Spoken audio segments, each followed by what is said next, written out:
mobilnya pasti jemput di sini. Aku akan diantar di tempat. Tahun 2023 menjadi tahun istimewa bagi Mbah Karto. Di usianya menginjak 105 tahun, Mbah Karto bisa menunaikan rukun Islam yang kelima, beribadah haji ke Tanah Suci.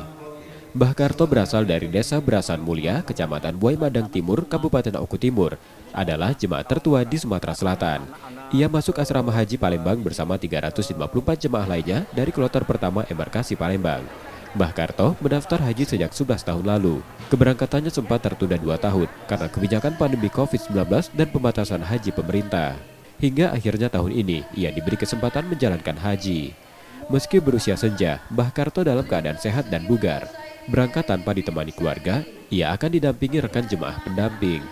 Ibadah haji untuknya adalah bekal menjalani hidup dan persiapan yang dilakoni setiap muslim sebelum menghadapi yang kuasa.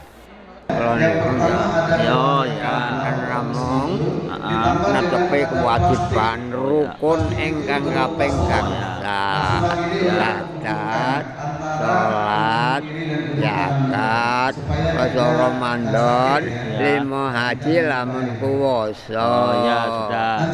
Jadi maksudnya Mbah ini menetapi rukun Islam yang kelima. Harapannya ibadah haji itu untuk bekal hidup dan akan menyongsong kematian informasinya tadi, sehingga untuk bekal ibadah, ya. Semangat Mbah Karto untuk terus beribadah menjalankan perintah Allah tanpa memandang usia bisa menjadi inspirasi. M. Rizky Nurmizan, Kompas TV, Palembang, Sumatera Selatan.